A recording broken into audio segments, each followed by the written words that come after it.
ਕੀ ਤੁਸੀਂ ਐਕਸੀਡੈਂਟ ਦੇ ਕਾਰਨ ਪਰੇਸ਼ਾਨ ਹੋ? ਕਾਲ ਹਾਸ਼ਮੀ ਲਾਅ ਫਰਮ। ਇਹ ਪਰਸਨਲ ਇੰਜਰੀ ਅਤੇ ICPC ਕੇਸਿਸ ਦੇ ਮਾਹਰ ਹਨ। ਡਾਇਨਾਮਿਕ, ਤਜਰਬੇਕਾਰ ਅਤੇ ਪ੍ਰੋਫੈਸ਼ਨਲ ਲਾਇਰਸ ਦੀ ਟੀਮ ਨੂੰ ਅੱਜ ਹੀ ਫ੍ਰੀ ਕੰਸਲਟੇਸ਼ਨ ਲਈ ਕਾਲ ਕਰੋ 604 599 2900 ਤੇ। ਸਾਨੂੰ ਪਤਾ ਹੈ ਤੁਹਾਡੇ ਉੱਤੇ ਕੀ ਗੁਜ਼ਰ ਰਹੀ ਹੈ, ਅਸੀਂ ਤੁਹਾਡੇ ਨਾਲ ਹਾਂ। ਕੀ ਤੁਸੀਂ ਕਰਜ਼ੇ ਦੇ ਬੋਝ ਹੇਠ ਦੱਬੇ ਹੋ? ਸਮਝ ਨਹੀਂ ਆਉਂਦਾ ਕੀ ਕਰੋ? ਫਾਈਨੈਂਸ਼ੀਅਲ ਪ੍ਰੋਬਲਮਸ ਤੁਹਾਡੀ ਫੈਮਿਲੀ ਲਾਈਫ ਦੇ ਉੱਤੇ ਮਾੜਾ ਅਸਰ ਪਾ ਸਕਦੀਆਂ ਹਨ। ਜੇ ਤੁਸੀਂ ਇਸ ਮੁਸ਼ਕਲ 'ਚ ਹੋ ਤਾਂ ਅਸੀਂ ਤੁਹਾਡੀ ਮਦਦ ਕਰ ਸਕਦੇ ਹਾਂ। ਅਸੀਂ ਤੁਹਾਡੇ ਕਰਜ਼ੇ ਨੂੰ ਵੱਧ ਤੋਂ ਵੱਧ ਘਟਾ ਕੇ ਰਹਿੰਦੀ ਰਕਮ ਨੂੰ ਇੰਟਰਸਟ ਫ੍ਰੀ ਕਿਸ਼ਤਾਂ 'ਚ ਬਦਲ ਸਕਦੇ ਹਾਂ। ਅਸੀਂ ਤੁਹਾਨੂੰ ਕਰਜ਼ੇ ਤੋਂ ਮੁਕਤ ਕਰਾ ਕੇ ਨਵੀਂ ਜ਼ਿੰਦਗੀ ਜੀਣ ਵਿੱਚ ਤੁਹਾਡੀ ਮਦਦ ਕਰ ਸਕਦੇ ਹਾਂ। 1866790884 ਬਿਜ਼ਨਸ ਸੋਲੂਸ਼ਨਜ਼, ਤੁਹਾਡੀ ਪਰੇਸ਼ਾਨੀ ਵਿੱਚ ਤੁਹਾਡਾ ਸਾਥੀ।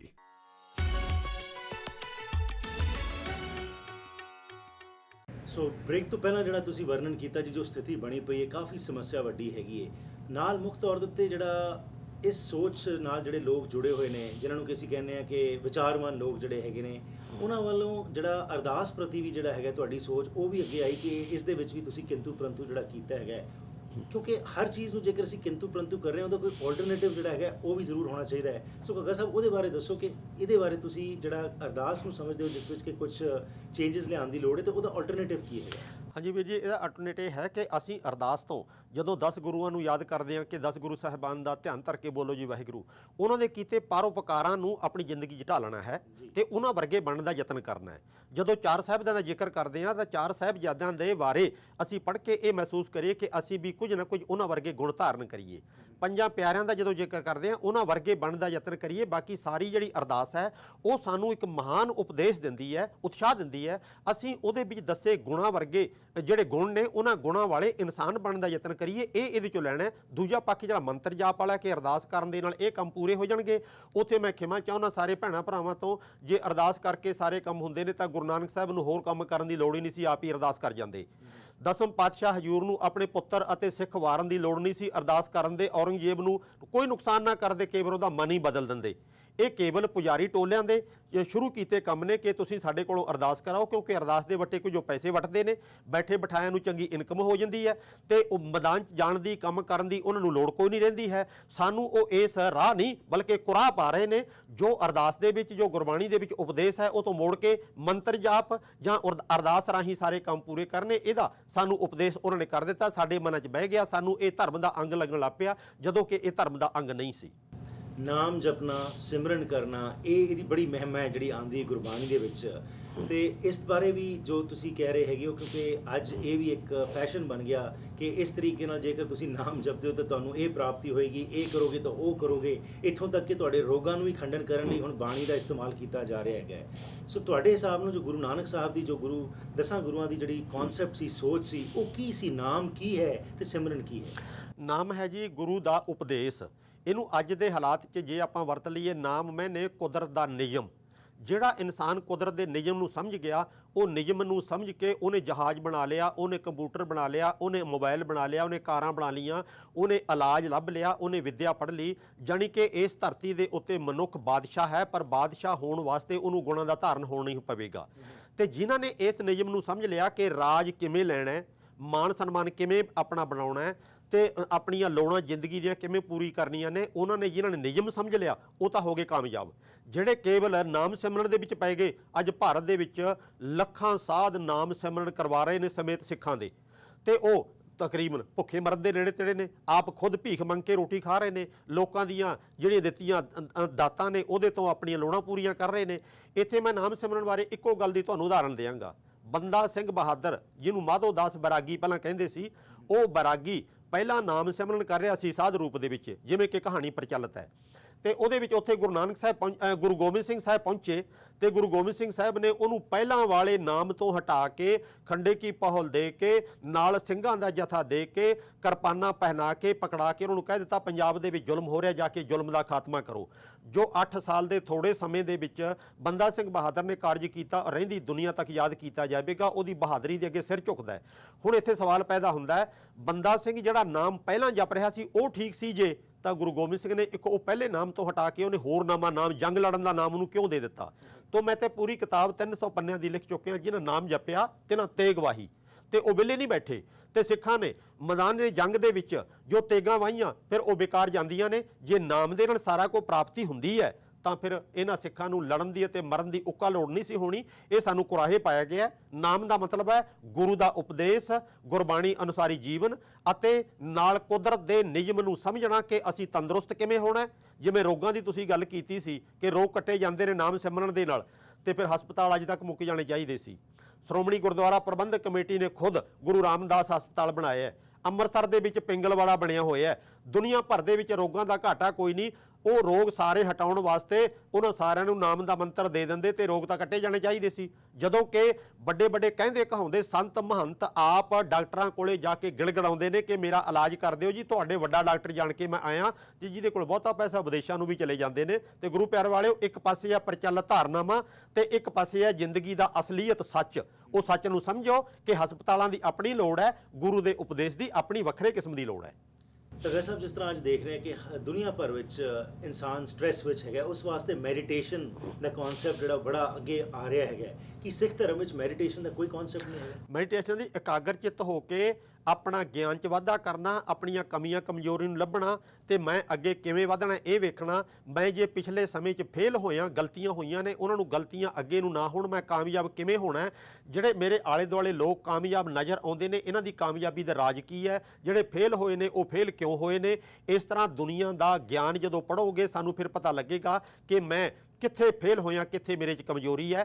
ਤੇ ਇਹ ਕੇਵਲ ਮੈਡੀਟੇਸ਼ਨ ਦੇ ਨਾਲ ਕੋਈ ਸਮਾਧੀ ਲਾ ਲੈਣੀ, ਫਿਰ ਮੈਂ ਖਿਮਾ ਚਾਹੁੰਦਾ ਮੇਰੇ ਵੀਰਾਂ ਤੋਂ, ਫਿਰ ਤਾਂ ਨਸ਼ੇ ਕਰਨ ਵਾਲੇ ਵੀ ਕਹਿੰਦੇ ਨੇ ਸਾਡਾ ਤਾਂ ਮੈਡੀਟੇਸ਼ਨ ਹੋ ਗਈ ਹੈ, ਅਸੀਂ ਤਾਂ ਨਸ਼ਾ ਕਰਕੇ ਮੌਜਾਂ ਲੁੱਟਦੇ ਹਾਂ। ਤੇ ਇਸ ਤਰ੍ਹਾਂ ਦੀ ਮੈਡੀਟੇਸ਼ਨ ਸਿੱਖ ਧਰਮ ਦੇ ਵਿੱਚ ਪ੍ਰਵਾਨ ਨਹੀਂ ਹੈ। ਅਸੀਂ ਅੱਖਾਂ ਖੋਲ੍ਹ ਕੇ ਜ਼ਿੰਦਗੀ ਦੇ ਸੱਚ ਨੂੰ ਪ੍ਰਵਾਨ ਕਰਨਾ, ਜਿੱਥੇ ਕਮੀ ਕਮਜ਼ੋਰੀ ਨਜ਼ਰ ਆਉਂਦੀ ਹੈ ਉਹਨੂੰ ਦੂਰ ਕਰਨ ਦੇ ਵਿੱਚ ਆਪਣਾ ਬਣਦਾ ਸਰਦਾ ਯੋਗਦਾਨ ਪਾਉਣਾ ਜੀ। ਹੁਣ ਸਵਾਲ ਆਉਂਦਾ ਹੈਗਾ ਜੀ ਕਿ ਇਹ ਜੋ ਸਮੱਸਿਆਵਾਂ ਇਸ ਸਮੇਂ ਸਾਨੂੰ ਘੇਰੀਆਂ ਪਈਆਂ, ਕਿਉਂਕਿ ਜੋ ਵਿਅਕਤੀ ਆਉਂਦਾ ਹੈ ਉਹ ਆਪਣੀ ਜਿੰਨੀ ਸੋਚ ਹੁੰਦੀ ਹੈ ਉਸ ਮੁਤਾਬਿਕ ਸੰਗਤਾਂ ਨੂੰ ਜੋੜ ਜਾਂਦਾ ਹੈ ਉਸ ਚੀਜ਼ ਦੇ ਨਾਲ। ਪਰ ਜਿਹੜਾ ਇੱਕ ਆਮ ਸਿੱਖ ਹੈਗਾ ਹੈ, ਮਨ ਬਚ ਕਰਮ ਪ੍ਰਭ ਏਕ ਧਿਆਏ, ਗੁਰੂ ਨੇ ਜਦੋਂ ਕਿਹਾ ਸੀ ਮਨ ਨਾਲ, ਕਰਮ ਨਾਲ ਤੇ ਬਚਨ ਨਾਲ ਇੱਕ ਅਲਾਈਨਮੈਂਟ ਅਸੀਂ ਕਰਨੀ ਸੀ। ਹਾਂਜੀ। ਅੱਜ ਬੋਲਣ ਦੇ ਵਿੱਚ ਜਾਂ ਥਿਓਰੈਟਿਕਲੀ ਤਾਂ ਅਸੀਂ ਬਹੁਤ ਸਟਰੋਂਗ ਹੋ ਗਏ, ਬਟ ਪ੍ਰੈਕਟੀਕਲ ਜੀਵਨ ਵਿੱਚ ਸਾਡੇ ਬਹੁਤ ਕਮੀਆਂ ਆ ਗਈਆਂ, ਜਿਸ ਕਾਰਨ ਅਸੀਂ ਦੇਖ ਰਹੇ ਹਾਂ ਕਿ ਬਾਣੀ ਤੋਂ ਬਾਣੇ ਤੋਂ ਅਸੀਂ ਦੂਰ ਹੁੰਦੇ ਜਾ ਰਹੇ ਹਾਂ। ਸੋ ਬਾਣੀ ਤੇ ਬਾਣੇ ਨਾਲ ਜੁੜਨ ਵਾਸਤੇ ਦੁਬਾਰਾ ਉਸੇ ਚੀਜ਼ ਜੋ ਗੁਰੂ ਨੇ ਜੋ ਸਿਧਾਂਤ ਅੱਗੇ ਲਿਆਂਦਾ ਸੀ ਉਸ ਵਾਸਤੇ ਕੀ ਕਰਨ ਦੀ ਲੋੜ ਹੈ? ਇਹ ਜੀ ਬਹੁਤ ਉੱਤਮ ਦਰਜੇ ਦੀ ਸੁਲਝੀ ਹੋਈ ਵਿਦਵਾਨਾਂ ਦੀ ਮੈਨੇਜਮੈਂਟ ਸਾਡੇ ਅੱਗੇ ਆਉਣੀ ਚਾਹੀਦੀ ਹੈ। ਮੈਨੇਜਮੈਂਟ ਦਾ ਮਕਸਦ ਹੈ ਕਿ ਗੁਰਦੁਆਰਿਆਂ ਦੇ ਵਿੱਚ ਅੱਛੀ ਮੈਨੇਜਮੈਂਟ ਹੋਵੇ। ਸਾਡੀਆਂ ਜਿਹੜੀਆਂ ਟੌਪ ਦੀਆਂ ਕਮੇਟੀਆਂ ਨੇ, ਜਿਵੇਂ ਦਿੱਲੀ ਗੁਰਦੁਆਰਾ ਪ੍ਰਬੰਧਕ ਕਮੇਟੀ, ਸ਼੍ਰੋਮਣੀ ਗੁਰਦੁਆਰਾ ਪ੍ਰਬੰਧਕ ਕਮੇਟੀ ਅੰਮ੍ਰਿਤਸਰ ਅਤੇ ਦੇਸ਼ ਵਿਦੇਸ਼ ਦੇ ਵਿੱਚ ਜਿੱਥੇ ਵੀ ਗੁਰਦੁਆਰੇ ਨੇ ਜਿਨ੍ਹਾਂ ਦੀ ਇਨਕਮ ਚੰਗੀ ਹੈ ਤੇ ਉਹਨਾਂ ਦੀ ਮੈਨੇਜਮੈਂਟ ਚੰਗੀ ਹੋਵੇ। ਹਰ ਗੁਰਦੁਆਰੇ ਦੇ ਨਾਲ ਵਿਦਵਾਨਾਂ ਦੀਆਂ ਕਮੇਟੀਆਂ ਹੋਣ, ਲਾਇਬ੍ਰੇਰੀਆਂ ਹੋਣ। ਇੱਕ ਤਾਂ ਲਾਇਬ੍ਰੇਰੀਆਂ ਰਾਹੀਂ ਲੋਕੀ ਗਿਆਨ ਹਾਸਲ ਕਰਨ, ਦੂਜਾ ਟ੍ਰੇਨਡ ਪ੍ਰਚਾਰਕ ਇੱਥੇ ਆਉਣ ਤੇ ਬਾਕੀ ਲੋਕਲ ਸੰਗਤਾਂ ਦੇ ਮਸਲੇ ਨਜਿੱਠਣ ਵਾਸਤੇ ਵਿਦਵਾਨ ਆਉਣ। ਹਫ਼ਤੇ 'ਚ ਇੱਕ ਵਾਰੀ ਦੋ ਵਾਰੀ ਉਹਨਾਂ ਮਸਲਿਆਂ ਦਾ ਉਹਨਾਂ ਨੂੰ ਹੱਲ ਦੱਸਣ ਕਿ ਤੁਸੀਂ ਆਪਣੀ ਜ਼ਿੰਦਗੀ 'ਚ ਅੱਗੋਂ ਆਹ ਕੰਮ ਕਰਨਾ, ਤੁਹਾਡੇ ਵਾਸਤੇ ਫਾਇਦੇਮੰਦ ਹੈ। ਉਹ ਵਕੀਲ ਵੀ ਆਉਣ, ਉਹ ਡਾਕਟਰ ਵੀ ਆਉਣ, ਸਮਾਜ ਸੁਧਾਰਕ ਵੀ ਆਉਣ, ਧਾਰਮਿਕ ਵਿਅਕਤੀ ਵੀ ਆਉਣ, ਸਮੇਂ-ਸਮੇਂ ਤੇ ਆ ਕੇ ਸੰਗਤਾਂ ਨੂੰ ਅਗਵਾਈ ਦੇਣ। ਗੁਰਦੁਆਰਿਆਂ 'ਚ ਕੇਵਲ ਭਾਈਆਂ ਦਾ ਲੈਕਚਰ ਕਰਵਾ ਦੇਣਾ ਜਾਂ ਕਥਾ ਕਰਵਾ ਦੇਣੀ ਕਾਫੀ ਨਹੀਂ। ਦੁਨੀਆ ਦੇ ਜਿਹੜੇ ਹੋਰ ਮਸਲੇ ਨੇ ਸਾਡੇ ਸਾਹਮਣੇ ਖਲੋਤੇ, ਉਹਨਾਂ ਦੇ ਬਾਰੇ ਜਾਣਕਾਰੀ ਦੇਣ ਵਾਸਤੇ ਵੀ ਵਿਦਵਾਨਾਂ ਦਾ ਆਉਣਾ ਗੁਰਦੁਆਰਿਆਂ 'ਚ ਉਹ ਜ਼ਰੂਰੀ ਹੈ। ਤੇ ਇੱਕ ਨਾਲ ਜਿਹੜੀ ਗੱਲ ਹੈ, ਸਾਡਾ ਮੀਡੀਆ ਦਾ ਬਹੁਤ ਰੋਲ ਹੈ ਅੱਜ ਆਪਣੇ ਸਮਾਜ ਦੇ ਸੁਧਾਰ ਵਿੱਚ। ਜੇ ਮੀਡੀਆ ਵਾਲੇ ਭਰਾ ਇਸ ਸਮਾਜ ਸੁਧਾਰ ਵਿੱਚ ਆਪਣਾ ਅਕਲ ਦਾ ਤੇ ਆਪਣੇ ਸਾਧਨਾਂ ਦੀ ਵਰਤੋਂ ਕਰਨ ਤੇ ਇਹ ਉਹਨਾਂ ਦਾ ਬੜਾ ਪਰਉਪਕਾਰ ਹੋਵੇਗਾ। ਗੁਰਦੁਆਰਾ ਕਮੇਟੀਆਂ ਜੇ ਕੰਮ ਕੁਝ ਨਹੀਂ ਵੀ ਕਰਦੀਆਂ ਤਾਂ ਮੀਡੀਆ ਰਾਹੀਂ ਸਾਡੇ ਵੀਰ, ਸਾਡੀਆਂ ਭੈਣਾਂ ਬਹੁਤ ਵੱਡਾ ਪਰਉਪਕਾਰ ਕਰ ਸਕਦੀਆਂ ਨੇ। ਲੋਕੀ ਗੁਰਦੁਆਰੇ 'ਚ ਜਾਣ ਦੀ ਥਾਂ ਤੇ ਇਹਨਾਂ ਦੀਆਂ ਗੱਲਾਂ ਸੁਣ ਕੇ ਆਪਣਾ ਜੀਵਨ ਸੁਧਾਰ ਸਕਦੇ ਨੇ। ਅੱਜ ਤਾਂ ਗੁਰੂ ਗ੍ਰੰਥ ਸਾਹਿਬ, ਮੇਰੇ ਬਹੁਤ ਸਾਰੇ ਨੌਜਵਾਨ ਬੱਚੇ ਬੱਚੀਆਂ ਉਹ ਮੋਬਾਈਲ ਦੇ ਵਿੱਚ ਗੁਰੂ ਗ੍ਰੰਥ ਸਾਹਿਬ ਨੂੰ ਫੀਡ ਕਰਕੇ ਜਿੱਥੇ ਦਿਲ ਕਰਦਾ ਉੱਥੇ ਪੜ੍ਹ ਲੈਂਦੇ ਨੇ। ਇੰਟਰਨੈਟ ਤੇ ਗੁਰੂ ਗ੍ਰੰਥ ਸਾਹਿਬ ਆ ਗਿਆ, ਹੋਰ ਗਿਆਨ ਵੀ ਇੰਟਰਨੈਟ ਤੇ ਆ ਗਿਆ। ਤਾਂ ਅੱਜ ਗਿਆਨ ਦਾ ਰੂਪ ਬਦਲ ਗਿਆ, ਤੁਰੰਤ ਸਾਡੇ ਕੋਲ ਗਿਆਨ ਆਉਂਦਾ ਹੈ। ਇਹਨਾਂ ਗੱਲਾਂ ਨੂੰ ਸਮਝਣਾ ਚਾਹੀਦਾ ਸਾਡੇ ਪ੍ਰਬੰਧਕ ਵੀਰਾਂ ਨੂੰ ਕਿ ਸਮੇਂ ਦੇ ਹਾਣੀ ਬਣਨ ਦਾ ਉਹ ਯਤਨ ਕਰਨ। ਜਿੱਥੇ ਗਿਆਨ ਦੀ ਗੱਲ ਕੀਤੀ, ਜੇਕਰ ਅਸੀਂ 50-100 ਸਾਲ ਪਿੱਛੇ ਜਾਂਦੇ ਹਾਂ ਤਾਂ ਇੱਕ ਆਮ ਜਿਹੜਾ ਸਿੱਖ ਸੀ ਉਹ ਬੜਾ ਸ਼ਰਧਾਲੂ ਸੀ, ਇੱਕ ਇਨੋਸੈਂਟ ਹੈਗਾ ਸੀ ਜੇ ਮੈਂ ਕਹਾਂ। ਪਰ ਜਿਉਂ-ਜਿਉਂ ਗਿਆਨ ਆਉਂਦਾ ਜਾਂਦਾ ਹੈਗਾ, ਤੁਸੀਂ ਸਮਝਦੇ ਨਹੀਂ ਕਿ ਇਨਸਾਨ ਉਸ ਗਿਆਨ ਦੀ ਦੁਰਵਰਤੋਂ ਵੀ ਕਰਦਾ ਹੈਗਾ। ਤੇ ਈਵਨ ਜਿਹੜੇ ਵਿਚਾਰਵਾਨ ਲੋਕ ਵੀ ਜਿਹੜੇ ਹੈਗੇ ਨੇ ਉਹ ਵੀ ਸਿਰਫ ਫਿਰ ਵਿਚਾਰ ਦੇ ਰਾਹੀਂ ਹੀ ਜਿਹੜਾ ਹੈ ਆਪਣੀ ਸੋਚ ਨੂੰ ਉਜਾਗਰ ਕਰਨ ਦੀ ਕੋਸ਼ਿਸ਼ ਕਰਦੇ ਨੇ, ਜਿਸ ਕਾਰਨ ਬਹੁਤ ਵਾਰੀ ਸਮੱਸਿਆਵਾਂ ਵੀ ਪੈਦਾ ਹੁੰਦੀਆਂ ਨੇ। ਸੋ ਇਸ ਨਾਲ ਡੀਲ ਕਰਨ ਵਾਸਤੇ ਕੀ ਕਰਨ ਦੀ ਲੋੜ ਹੈ? ਇਹ ਤਾਂ ਵੀਰ ਜੀ ਦੁਨੀਆ ਦੇ ਵਿੱਚ ਅੱਜ ਇਹ ਯੁੱਗ ਬਿਲਕੁਲ ਸਾਨੂੰ ਖੁੱਲ੍ਹਾ ਯੁੱਗ ਹੈ। ਹਰ ਇੱਕ ਬੰਦੇ ਨੂੰ ਆਪਣੇ ਵਿਚਾਰ ਪ੍ਰਗਟ ਕਰਨ ਦਾ ਅਧਿਕਾਰ ਹੈ। ਪਹਿਲੀ ਗੱਲ ਤਾਂ ਆਪਣਾ ਪ੍ਰਚਾਰ ਜਿਹਨੂੰ ਕਿ ਆਪਾਂ ਚੰਗਾ ਗੁਰਬਾਣੀ ਵਾਲਾ ਪ੍ਰਚਾਰ ਕਹਿੰਦੇ ਆ, ਉਹ ਇਹਨੇ ਜ਼ੋਰਦਾਰ ਢੰਗ ਨਾਲ ਲੋਕਾਂ ਤੱਕ ਪਹੁੰਚਾਇਆ ਜਾਵੇ ਕਿ ਦੂਜੀ ਧਿਰ ਕਮਜ਼ੋਰ ਪੈ ਜਾਵੇ। ਅਗਲੀ ਗੱਲ ਹੈ, ਲੋਕਾਂ ਦੇ ਵਿੱਚ ਜਦੋਂ ਗਿਆਨ ਆਏਗਾ, ਕਈ ਹੋ ਸਕਦਾ ਗਲਤੀਆਂ ਵੀ ਹੋ ਜਾਂਦੀਆਂ ਨੇ, ਜਿਵੇਂ ਸਾਡੇ ਨੌਜਵਾਨ ਬੱਚੇ ਬੱਚੀਆਂ ਤਜਰਬੇ ਦੀ ਘਾਟ ਕਰਕੇ ਗਲਤੀਆਂ ਕਰ ਜਾਂਦੇ ਨੇ। ਉਹ ਗਲਤੀਆਂ ਤੋਂ ਜੇ ਸਿੱਖ ਜਾਣ, ਹੋਰ ਸਮਾਜ ਦੇ ਲੋਕ ਸਿੱਖ ਜਾਣ ਤੇ ਮੁੜ ਕੇ ਗਲਤੀਆਂ ਨਾ ਕਰਨ। ਗਲਤੀਆਂ ਤੋਂ ਇੱਕ ਤਾਂ ਬਚਾਉਣਾ, ਇੱਕ ਗਲਤੀਆਂ ਦੇ ਥਾਂ ਤੇ ਉਹਦਾ ਚੰਗਾ ਪੱਖ ਪੇਸ਼ ਕਰਨਾ, ਇਹ ਸਾਡੇ ਮੀਡੀਆ ਦਾ ਅਤੇ ਸਾਡੇ ਮੁਖੀ ਸੱਜਣਾਂ ਦਾ ਫਰਜ਼ ਬਣਦਾ ਹੈ ਕਿ ਆਪਣੀ ਪੀੜ੍ਹੀ ਨੂੰ, ਆਪਣੇ ਸਮਾਜ ਨੂੰ ਚੰਗਾ ਪੱਖ ਉਭਾਰ ਕੇ ਛੇਤੀ ਤੋਂ ਛੇਤੀ ਚੰਗੇ ਤਰੀਕੇ ਸੰਖੇਪ ਰੂਪ ਦੇ ਵਿੱਚ ਉਹ ਪਹੁੰਚਾਉਣ, ਤਾਂ ਕਿ ਇਹ ਜਿਹੜਾ ਗਲਤ ਪੱਖ ਹੈ ਧਰਮ ਦੀ ਦੁਰਵਰਤੋਂ ਜਾਂ ਵਿਗਿਆਨ ਦੀ ਦੁਰਵਰਤੋਂ, ਇਹਦੇ ਤੋਂ ਰੋਕ ਕੇ ਉਹ ਆਪਣੇ ਆਪ ਨੂੰ ਸੰਭਾਲ ਸਕਣ।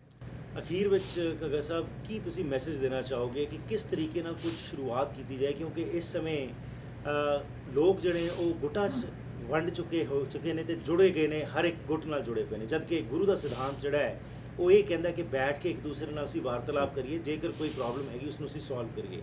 ਲੇਕਿਨ ਹਰ ਇੱਕ ਕੋਈ ਜੋ ਹੈ ਆਪਣੇ ਆਪਣੇ ਗੁੱਟ ਨਾਲ ਹੋ ਕੇ ਉਹ ਭਾਵੇਂ ਸਿੱਖੀ ਦੀ ਗੱਲ ਤਾਂ ਕਰਦਾ ਹੈ, ਲੇਕਿਨ ਉਹਦੇ ਗੁੱਟ ਨੂੰ ਜਿਹੜਾ ਇੰਟਰਸਟ ਉਹ ਸੁਪਰੀਮ ਹੋ ਗਿਆ, ਗੁਰੂ ਦਾ ਜਿਹੜਾ ਸਿਧਾਂਤ ਹੈ ਉਹ ਪਿੱਛੇ ਹੋ ਗਿਆ। ਸ਼ੁਰੂਆਤ ਕਿੱਥੋਂ ਕੀਤੀ ਜਾਏ ਤੇ ਜਿਸ ਤਰੀਕੇ ਨਾਲ ਸਾਡੇ ਗੁਰਦੁਆਰਿਆਂ ਦੇ ਵਿੱਚ ਵੀ ਇਸ ਸਮੇਂ ਜੋ ਕੁਝ ਚੱਲ ਰਿਹਾ ਹੈ, ਜਿਹੜੇ ਗੁਰੂ ਦੇ ਸਿਧਾਂਤ ਅਨੁਕੂਲ ਨਹੀਂ ਹੋ ਰਿਹਾ, ਆਮ ਜਨਤਾ ਕਿਵੇਂ ਕੁਝ ਉੱਥੇ ਚੇਂਜ ਲਿਆ ਸਕਦੀ ਹੈ?